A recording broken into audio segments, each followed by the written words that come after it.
કુંભ રાશિના ભાઈઓ મંથન ભાડ યુટ્યુબ ચેનલમાં આપનું સ્વાગત છે। તો કુંભ રાશિના લોકો ધ્યાનથી સાંભળો। પહેલા બાબા ભોલેનાથના દર્શન કરો અને બધા પ્રિય ભક્તો મહામાઈના શ્રેષ્ઠ અને સૌથી સુંદર બાળકો મહાશિવરાત્રિની હાર્દિક શુભેચ્છાઓ આપો। બાબાની પૂર્ણ કૃપા અને આશીર્વાદ તમારા બધા પર વરસે અને તમારું જીવન ખુશીઓથી ભરેલું રહે। હવે સૌથી મહત્વપૂર્ણ વાત ધ્યાનથી સાંભળો। શિવરાત્રિ પછી તરત જ તમારા જીવનમાં અશુભ ઘટનાઓની શ્રેણી શરૂ થશે। 3 મોટી નકારાત્મક ઘટનાઓ બનશે અને સૌથી અગત્યનું, આ ઘટનાઓને રોકવી ખૂબ મુશ્કેલ હશે કારણ કે તે અલૌકિક શક્તિઓ સાથે સંબંધિત છે। હા, આપણે આ કેમ કહી રહ્યા છીએ? કાળજીપૂર્વક સમજો। ફક્ત શબ્દોના આધારે નિર્ણયો લેવા ઉતાવળ ન કરો। પહેલા આપણે શું કહી રહ્યા છીએ તે સમજવાનો પ્રયાસ કરો। આ સમયે બુધ, શુક્ર અને સૂર્ય બધા રાહુથી પ્રભાવિત થયા છે। સૂર્ય ગ્રહોનો રાજા છે અને જ્યારે તે ગ્રહણ થાય છે ત્યારે તેની અસરો સમગ્ર સૂર્યમંડળમાં ક્યાંક અનુભવાય છે। વધુમાં મંગળ બુધના દ્રષ્ટિકોણમાં છે અને ગુરુ વક્રી છે, તેથી આ પરિસ્થિતિઓ પણ નકારાત્મક છે। આનો અર્થ એ છે કે પરિસ્થિતિ સારી નથી। આ તે પરિસ્થિતિ છે જેના પર તંત્ર મંત્રોનો જાપ કરવામાં આવે છે। નકારાત્મકતાનો પ્રભાવ પડે છે। જીવનમાં ખરાબ ઘટનાઓ બનવા લાગે છે અને સૌથી અગત્યનું, લોકો ભૂલો કરે છે। આને વિનાશનો સમય કહેવામાં આવે છે। મહાશિવરાત્રિ એક ખૂબ જ પવિત્ર, દિવ્ય અને શુભ તહેવાર હોવા છતાં આ દિવ્ય, પવિત્ર અને શુભ તહેવાર દરમિયાન અશુભ ઘટનાઓ પણ બની રહી છે। આનું કારણ એ છે કે આજનો યુગ અત્યંત નકારાત્મક છે। તેને કળિયુગ કહેવામાં આવે છે કારણ કે કલી અહીં રહે છે। દુશ્મનો આપણા પોતાના લોકોમાં છુપાયેલા છે। આપણા પોતાના લોકો આપણા દુશ્મન બની ગયા છે। આપણે બહારના લોકોથી ડરતા નથી, પરંતુ આપણે આપણા પોતાના લોકોથી સૌથી વધુ ડરીએ છીએ। અને ઇતિહાસ જુઓ, આપણા ધાર્મિક ગ્રંથો જુઓ, તે વાર્તાઓથી ભરેલા છે। આપણા પોતાના લોકોએ પોતાના લોકોને સૌથી વધુ નુકસાન પહોંચાડ્યું છે, પછી ભલે તે રામાયણ હોય કે મહાભારત। હવે પ્રશ્ન એ છે કે તમારે શું કરવું જોઈએ, તમારે તે કેવી રીતે કરવું જોઈએ? અમે તમને બધું વિગતવાર સમજાવવા જઈ રહ્યા છીએ। ગભરાવાની કોઈ જરૂર નથી। આ કાર્યક્રમ અંત સુધી શાંતિથી અને શાંતિથી જુઓ। મહાશિવરાત્રિ પછી તમારે સૌથી પહેલું કામ તમારા ઘરને પવિત્ર કરવું જોઈએ। હા, તમારા ઘરને જાતે તમારે તે આપવું પડશે। હવે આ શું છે? સમજો। જેમ તમે બહાર જાઓ છો, તમારા ઘરને ખાલી રાખીને તમે દરેક રૂમના દરવાજા અને મુખ્ય દરવાજાને પણ તાળું મારી દો છો। એટલે કે તમે ઘરને તાળું મારીને બહાર નીકળો છો।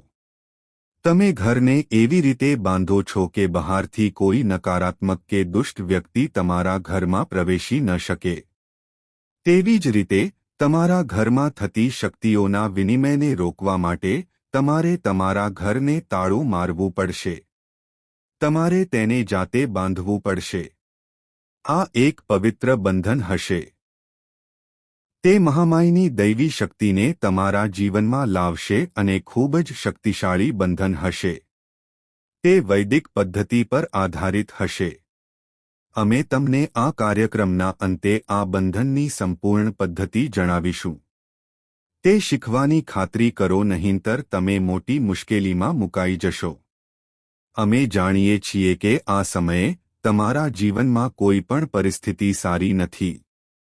અત્યારે પણ પરિસ્થિતિઓ પ્રતિકૂળ છે અને તમે કંઈક નવું, કંઈક મોટું કરવાનું વિચારી રહ્યા છો।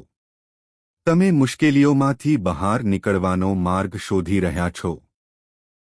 તો આવી સ્થિતિમાં એવી પ્રબળ શક્યતા છે કે તમે ખોટો નિર્ણય લઈ શકો છો અને ખોટા રસ્તે જઈ શકો છો અને વર્ષો સુધી તમારા જીવનને બરબાદ કરી શકો છો. તમે તમારા પરિવારને પણ મુશ્કેલીમાં મૂકી શકો છો. તો આવી સ્થિતિમાં તમારે યોગ્ય માર્ગદર્શનની જરૂર છે અને મહામાઈ આ કાર્યક્રમ દ્વારા માર્ગદર્શન આપવાનું કાર્ય કરી રહ્યા છે. કાર્યક્રમમાં અમે તમને આગામી 3 થી 5 દિવસ માટે 5 સચોટ મોટી આગાહીઓ જણાવીશું જે તમારા માટે રોડ મેપ તરીકે કામ કરશે. તે તમને યોગ્ય નિર્ણય લેવામાં સંપૂર્ણપણે મદદ કરશે. અમે તમને કેટલીક અશુભ ઘટનાઓ વિશે પણ જણાવીશું જે બની શકે છે. પરંતુ જો તમે તમારી જાતને સુરક્ષિત કરી શકશો તો આ ઘટનાઓ તમારા બાળ લગ્ન તરફ દોરી શકશે નહીં. આ ઘટનાઓને લગતો એક પ્રશ્ન ગઈકાલે જ અમે એક સજ્જન સાથે વાત કરી રહ્યા હતા. જન્માક્ષર વિશ્લેષણ થયું હતું. તેમણે એપોઇન્ટમેન્ટ લીધી હતી. તેથી અમે તેમની સાથે વાત કરી રહ્યા હતા. પછી અંતે તેમણે અમને કહ્યું કે ગુરુજી, તમારી બધી બાબતો સારી છે. તે આપણા જીવનને સંપૂર્ણપણે અનુકૂળ છે. પરંતુ જો કોઈએ ભવિષ્ય જોયું હોય તો જે થવાનું છે તે થશે અને તેને ટાળી શકાય નહીં, તો પછી જન્માક્ષર બતાવવાનો શું ઉપયોગ હતો? પછી અમે તેમને કહ્યું કે જુઓ, આ પ્રશ્ન તમારા મનમાં પણ આવી શકે છે. તમારી આસપાસ કોઈ એવું હશે જે તમને આવી વાતો કહી. જન્માક્ષર બતાવીને કે ગ્રહો અને તારાઓ વિશે વાત કરવાથી કંઈ થતું નથી. જે થવાનું છે તે થશે જ, તે ક્યારેય બદલાશે નહીં. તો જ્યારે કંઈ બદલી ન શકાય ત્યારે શું ફાયદો? જુઓ, હું તે લોકોને આ જવાબ આપું છું. ધ્યાનથી સાંભળો. તે તમને પણ માર્ગદર્શન આપશે. પરિવર્તન લાવી શકાય છે, તે ચોક્કસ છે. અને આ માટે ઇતિહાસ જુઓ. ઋષિ માર્કંડેયની વાર્તા છે, કાગભૂષુંડીની વાર્તા છે અને રત્નાકર જેવા ઘણા ડાકુઓની વાર્તા છે જેઓ સંપૂર્ણપણે રૂપાંતરિત થયા હતા. કેટલાક ડાકુઓમાંથી સંત બન્યા, કેટલાકને જીવનનો નવો માર્ગ મળ્યો અને કેટલાકને મુક્તિનો માર્ગ મળ્યો. ઘણી બધી વાર્તાઓ છે. સારું, ચાલો તે હમણાં માટે બાજુ પર રાખીએ. ચાલો આજના સંદર્ભમાં આ સમજાવીએ. ચાલો ધારીએ કે એક ભયંકર તોફાન તમારા વિસ્તારમાં આવવાનું છે. તો સરકાર શું કરે છે? સરકાર તમને જાણ કરે છે. સરકાર તમને અગાઉથી જાણ કરે છે કે એક મોટું તોફાન તમારી શેરી, તમારા પડોશ, તમારા શહેર પર અથડાવાનું છે. તો અહીં સરકારે તમને અગાઉથી સૂચના આપી છે. પરંતુ સરકારે વાવાઝોડાને રોક્યો નથી અને તે રોકી શકશે નહીં. જો કે તમારી પાસે અગાઉથી માહિતી છે, તેથી તમે તેનો લાભ લઈ શકો છો. તમે થોડા દિવસો માટે તમારું શહેર છોડી શકો છો. તમે તમારા ઘરમાં સલામત સ્થળે જઈ શકો છો. તમે તમારા ઘરના ભોંયરામાં જઈ શકો છો. તમે બંધ ઘરમાં જઈ શકો છો. તમારી સુરક્ષા માટે તમારી પાસે જે પણ સંસાધનો છે તેનો ઉપયોગ કરી શકો છો. સરકાર પણ તમને મદદ કરી શકે છે. તો શું થયું? વાવાઝોડું આવ્યું, પણ તમને કોઈ નુકસાન થયું નહીં. તમારો જીવ બચી ગયો. તમે નોંધપાત્ર નુકસાન ટાળ્યું અને તમારા જીવને કોઈ જોખમ નહોતું. તેથી વાવાઝોડું, જેમ તે થવાનું નક્કી હતું, તે થયું. તે ટાળી શકાતું નથી, તે અનિવાર્યપણે થશે. તેવી જ રીતે જ્યારે કોઈ ગ્રહ બદલાય છે ત્યારે તેની લાગણીઓ બદલાય છે. તે દરેક પર પોતાનો પ્રભાવ પાડશે. પરંતુ જેઓ જાગૃત છે, ચોક્કસ સાવચેતી અને સાવચેતી દ્વારા તેની અસરોને ઘણી હદ સુધી 70 થી 80% અને ક્યારેક 100% સુધી ટાળી શકે છે. તેથી જ જ્યારે તમારી કુંડળી બતાવવામાં આવે છે ત્યારે અમે તમને સાવચેત રહેવાનું કહીએ છીએ. આગામી 6 મહિના તમારા માટે ખૂબ જ જોખમી છે. પહેલા 15 દિવસ ખાસ કરીને જોખમી છે. અકસ્માત થઈ શકે છે. તમે દેવામાં ડૂબી શકો છો. તમારી સાથે છેતરપિંડી થઈ શકે છે. અને ઘણા લોકો કહે છે, હા ગુરુજી, તમે સાચા હતા, અમારી સાથે છેતરપિંડી થઈ હતી. આ સાથે 87,000 રૂપિયાની સાયબર છેતરપિંડી થઈ. એક સામાજિક છેતરપિંડી પણ થઈ. તો આ બધું શું છે? જ્યોતિષશાસ્ત્ર આ માટે છે.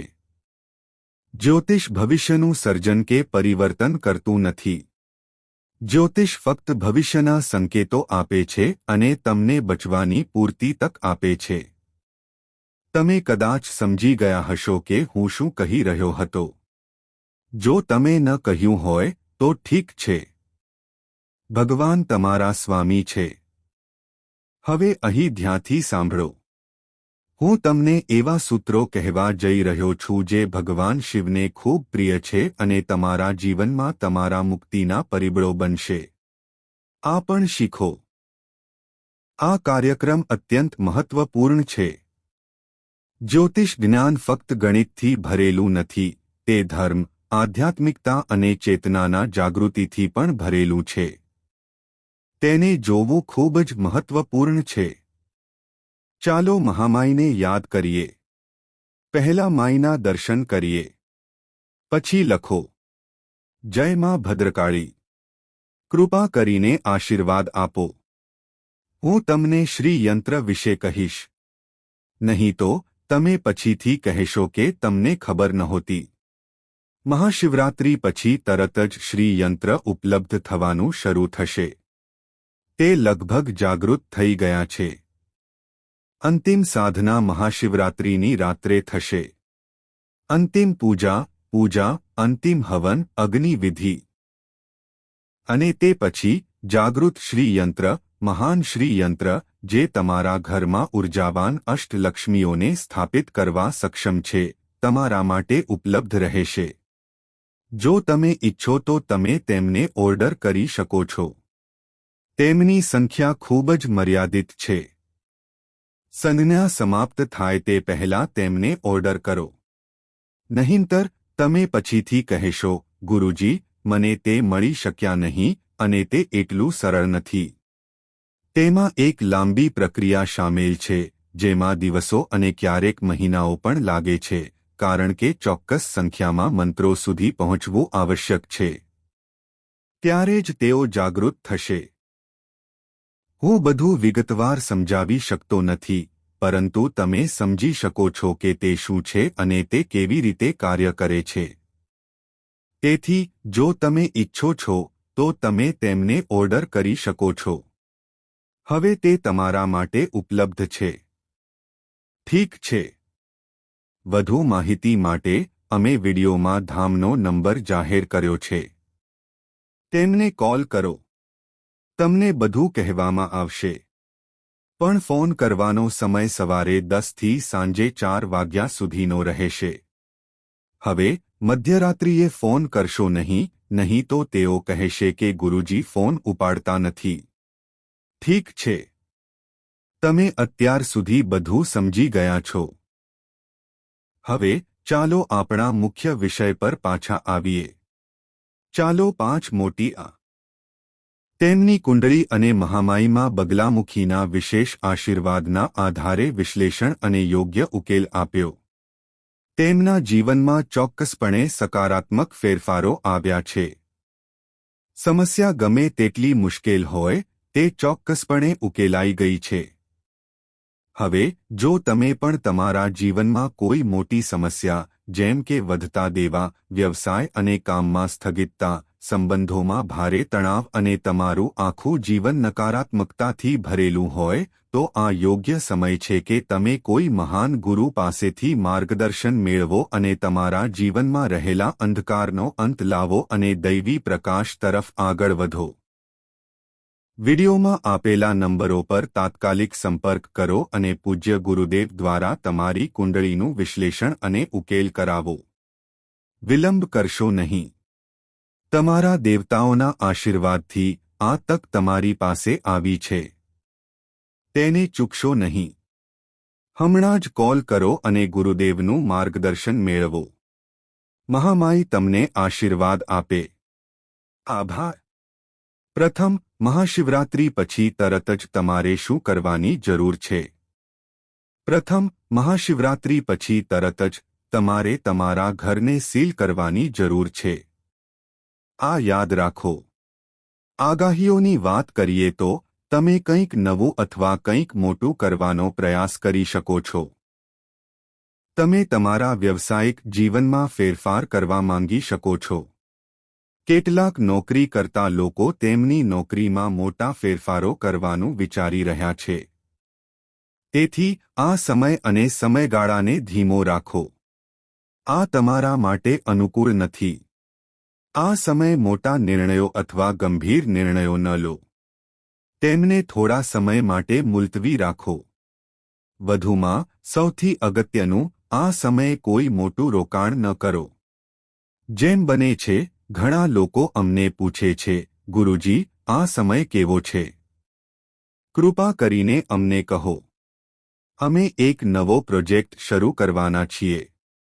તે એક મોટું રોકાણ છે. અમે નોંધપાત્ર રકમ ખર્ચ કરવાના છીએ. ના, અમે તેને રોકીશું. આ સમયે તે ન કરો. કૌટુંબિક વાતાવરણ થોડું તણાવપૂર્ણ હોઈ શકે છે. કોઈ બાબતમાં મતભેદ થઈ શકે છે. પરિવારના વડીલો તમને ટેકો નહીં આપે. તેઓ તમારી વિરુદ્ધ હોય તેવું લાગશે. શક્ય છે કે તમારી માતાનું સ્વાસ્થ્ય બગડી શકે. સ્વાસ્થ્ય સમસ્યાઓ હોઈ શકે છે. તેમને હાડકામાં દુખાવો, સાંધામાં દુખાવો અને તાવનો અનુભવ થઈ શકે છે. આ સમય દરમિયાન ગુપ્ત બીમારીઓ તમને પરેશાન કરી શકે છે, તેથી સાવચેત રહો. તમે ધાર્મિક યાત્રાનું આયોજન કરી શકો છો, જે ખૂબ સારી વાત છે. બાળકોનો અભ્યાસમાં રસ ઓછો થશે. બિનજરૂરી બાબતોથી તેમનું મન વિચલિત થશે. તેમને અભ્યાસમાં લાવવા માટે મહેનતની જરૂર પડશે. તમારા માટે કામ પડકારજનક રહેશે. તમને તમારા બાળકો તરફથી ફરિયાદો પણ મળી શકે છે. ઘણા લોકો તમારી વિરુદ્ધ કાવતરું ઘડતા દેખાશે અને તમને એવું પણ લાગશે કે આ લોકો તમને પસંદ નથી કરતા. તેઓ તમારી વિરુદ્ધ કાવતરું ઘડી રહ્યા છે. તમારે સતર્ક રહેવાની જરૂર છે. કામ પરનું વાતાવરણ પ્રતિકૂળ લાગશે. ઉપરી અધિકારીઓ પણ તમારી વાત સાંભળશે નહીં અને તમને એવું લાગશે કે તમે જે કંઈ કરો છો તે બધું વ્યર્થ જઈ રહ્યું છે. તમે તમારી મહેનતનું ફળ મેળવી રહ્યા નથી કે તમારા કામ માટે શ્રેય મેળવી રહ્યા નથી. કોઈના જટિલ મામલાઓને ઉકેલવાનો પ્રયાસ કરશો નહીં. કોઈની સાથે વધુ પડતા સારા બનવાનો પ્રયાસ કરશો નહીં. તમારી દયાનો ફાયદો ઉઠાવી શકાય છે. તમારા રહસ્યો કે તમારા વિચારો કોઈની સાથે શેર કરવાની જરૂર નથી. કોઈ સમજી શકશે નહીં, પરંતુ ઘણા લાભ લેવાનો પ્રયાસ કરશે. આ સમયે કોઈ નવા સંબંધમાં પ્રવેશ કરવો યોગ્ય નથી. જેમ તમે પ્રેમ સંબંધમાં કોઈ વ્યક્તિ પ્રત્યે આકર્ષિત થઈ શકો છો. તમારા હૃદયમાં લાગણીઓ જાગૃત થાય છે. પરંતુ ખૂબ જ ઝડપથી સંબંધ શરૂ કરશો નહીં. તે જોખમી હોઈ શકે છે. તમે કોઈ પ્રકારની છેતરપિંડીનો ભોગ બની શકો છો. તે પૈસા સાથે સંબંધિત હોઈ શકે છે. કોઈ તમારી પાસેથી પૈસા માંગી શકે છે. તમારી સાથે ભાવનાત્મક રીતે છેતરપિંડી થઈ શકે છે. તેથી આ સમયે તમારે થોડું સતર્ક રહેવાની જરૂર છે. તમારા સામાનનું ધ્યાન રાખો. કોઈપણ કિંમતી વસ્તુઓ, ઇલેક્ટ્રોનિક્સ, મોટી વસ્તુઓ અને ભારે વસ્તુઓને સુરક્ષિત રાખો. કિંમતી વસ્તુઓને સુરક્ષિત રાખો. તે ચોરાઈ શકે છે અથવા નુકસાન થઈ શકે છે. તમારા સાથીદારો અથવા મિત્રો સાથે તમારો ઝઘડો થઈ શકે છે. તણાવપૂર્ણ પરિસ્થિતિ ઊભી થઈ શકે છે. સંપૂર્ણ તૈયારી વિના કોઈની સાથે વાત કરશો નહીં, વ્યવસાય કરશો નહીં અથવા કોઈ મોટું કાર્ય હાથ ધરશો નહીં. તૈયારી તમારા માટે ખૂબ જ મહત્વપૂર્ણ છે. વિચાર્યા વિના કંઈ પણ ન બોલો. નહીં તો લોકો તેનો ખોટો અર્થઘટન કરશે અને તમારી નિંદા કરવામાં આવશે. તમારા હૃદયમાં પ્રેમની લાગણીઓ વાસના તરીકે જાગશે અને તમે ખોટા પ્રેમ સંબંધોમાં ફસાઈ શકો છો. પ્રેમ જીવનની વાત કરીએ તો વસ્તુઓ સામાન્ય રહેશે, પરંતુ થોડો તણાવ સ્પષ્ટ રહેશે. પ્રેમનો અભાવ સ્પષ્ટ રહેશે. શક્ય છે કે તમારા જીવનસાથી કોઈ પ્રકારની તકલીફ અનુભવી રહ્યા હોય. આનાથી ભંગાણ થઈ શકે છે. તમારા જીવનસાથીની વાત કરીએ તો તમારા લગ્નજીવનમાં પ્રેમનું તત્વ હશે. બધું જ હશે, પરંતુ ક્યાંક જીવનની વ્યસ્તતાને કારણે તમે આ લાગણીનો અનુભવ કરી શકશો નહીં. આનો અર્થ એ છે કે વૈવાહિક સુખનો અભાવ હશે. તમને એવું લાગશે કે ગરીબી તમને ઘેરી રહી છે. પૈસા તમારાથી સરકી જશે. તમારા જીવનમાં નકારાત્મકતા વધશે. લોકો બિનજરૂરી રીતે તમારા વિશે ખરાબ વાતો કરશે અને તમારાથી દૂર રહેશે. તમારા પોતાના પ્રિયજનો પણ તમને સમજવાનો પ્રયાસ કરશે નહીં. તેઓ તમારા શબ્દો, તમારી બોલવાની રીત અને તમારા કાર્યોનો ખોટો અર્થઘટન કરશે અને તમને ટોણા મારશે. કોઈ સામાન્ય વાતચીતમાં તમારું અપમાન કરવાનો પ્રયાસ કરશે. તમારું અપમાન પણ થઈ શકે છે. આરોપો ટાળો, સતર્ક રહો અને કોઈને તમારા વિશ્વાસુ ન માનો. આવી સ્થિતિમાં તમારે તમારા પોતાના ગુરુ અને તમારા પોતાના સહાનુભૂતિશીલ બનવું પડશે. કાળજીપૂર્વક વાહન ચલાવો. આને અકસ્માત થવાની સંભાવના પણ માનવામાં આવે છે. જ્યારે સૂર્યગ્રહણ થાય છે અને ગ્રહો તેને સાથ આપતા નથી, ત્યારે તે અકસ્માત તરફ દોરી જવાની શક્યતા છે. આવી સ્થિતિમાં ઉતાવળમાં બોલવા, ઉતાવળમાં કામ કરવા અને ખૂબ ઝડપથી વાહન ચલાવવાથી અકસ્માત થઈ શકે છે. ઊંઘમાં ખલેલ પડી શકે છે, કારણ કે આ સમયે ચંદ્રની સ્થિતિ પણ અનુકૂળ નથી. આનો અર્થ એ છે કે કેટલીક પરિસ્થિતિઓ તમારા માટે નકારાત્મક રહેશે. કેટલીક સકારાત્મક પરિસ્થિતિઓ પણ છે, તેથી તેમને કાળજીપૂર્વક ધ્યાનમાં લો. સૌથી મોટી સકારાત્મકતા એ છે કે તમને કોઈનું માર્ગદર્શન મળશે. તમને ધર્મનો ટેકો મળશે. તમને ભગવાન અથવા દેવતાઓના અનુભવો થશે અને તમારી અંદર તમારો આત્મવિશ્વાસ વધશે. ભલે પરિસ્થિતિઓ પ્રતિકૂળ હોય, તમે તમારી અંદર આત્મવિશ્વાસ રાખશો એ જાણીને કે વહેલા કે મોડા તમે પરિસ્થિતિને નિયંત્રિત કરી શકશો. અહીં સૌથી મહત્વની બાબત એ છે કે કોઈ પણ વસ્તુનો લોભ ટાળો અને કોઈ પર તમારી શક્તિનો દુરુપયોગ ન કરો અથવા કોઈ પર પ્રભુત્વ મેળવવાનો પ્રયાસ ન કરો. તમારી વાણી પર સંપૂર્ણ નિયંત્રણ રાખો. ફક્ત જરૂરી હોય તેટલું જ લોકો સાથે વાતચીત કરો. જરૂરી હોય તેટલું જ બોલો અને સૌથી અગત્યનું, તમારી લાગણીઓને નિયંત્રિત કરવાનો પ્રયાસ કરો. અનિયંત્રિત લાગણીઓ તમને મુશ્કેલીમાં મૂકશે. જો તમે આ બાબતો પર ધ્યાન આપશો, તો તમારો સમય સારો રહેશે. હવે વાત